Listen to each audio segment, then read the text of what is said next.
I am Ferdinand Marcos, and I am the President of the Republic of the Philippines. I stand today on behalf of 110 million Filipinos. Hi everyone, hello universe, it's me again. Shout out sa inyo mga kababayan. Siguro naman nakikita niyo yung nakikita ko, ano?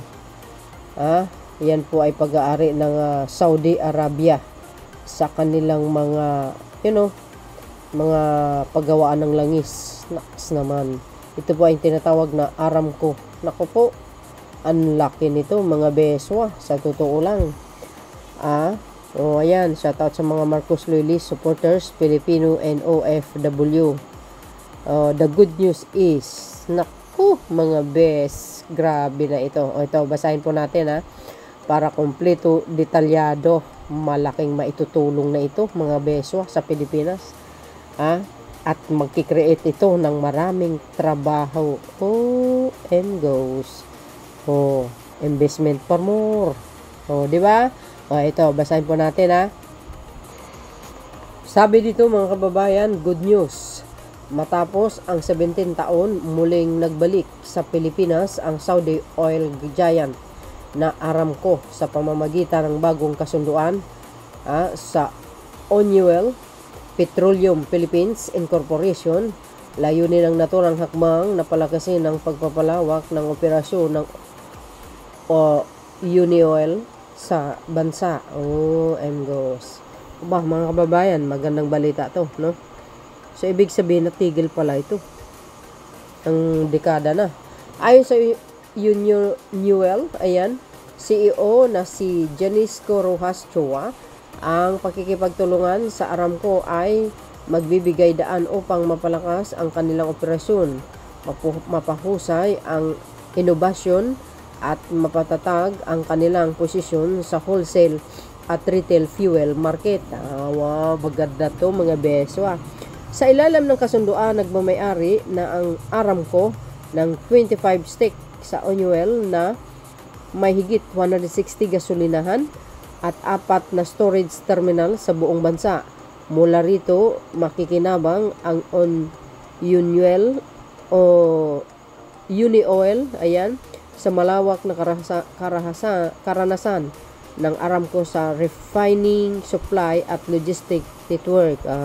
Okay to Plano rin ng Aramco na ipakilala sa piling istasyon ng Unioil ang kanilang brand, retail products at Valvoline branded lubricants.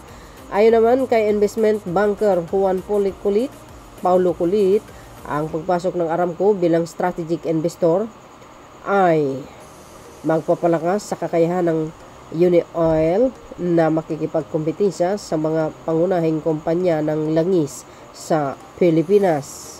Ano guys ang kapalagayan nyo? Siyempre, mag-create po ng trabaho yan.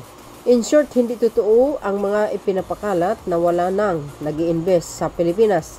Ayan, good job BBM administration. Nagbubunga ang mga pagsisikap na mas makihikayat ng investor para sa mas maraming trabaho para sa Pilipino. Yun naman talaga totoo. Mga pagkikipag-usap ni Pangulong Marcos Jr., natatandaan nyo mga besa, pag nasa ibang bansa yan, kasama po yung mga icon ng mga bilyonaryo. Pagdating sa mga working visit, yung mga kinakausap yung mga business leaders, ito po yung katas ng pupursige niya. Di ba?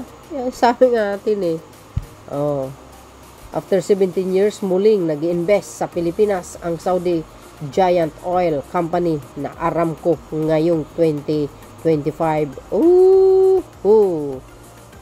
Di ba? Ito pa. Ito pa yung isang post, Just in, Saudi oil giant Aramco has formalized its return to the Philippines market after 17 years with the completion of its acquisition of 25% stake on Unioil Petroleum Philippines.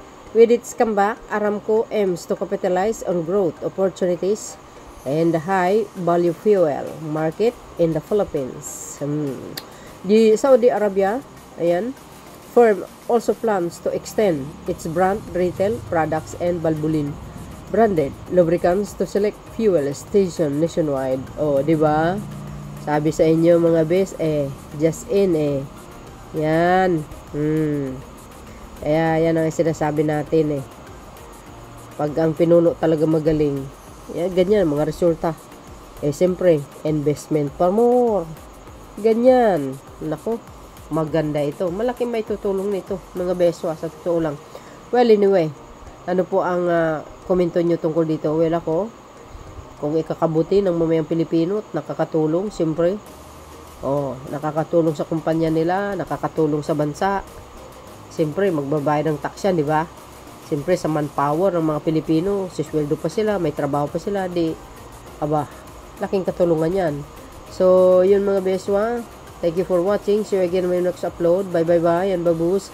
God bless Philippines. There's more.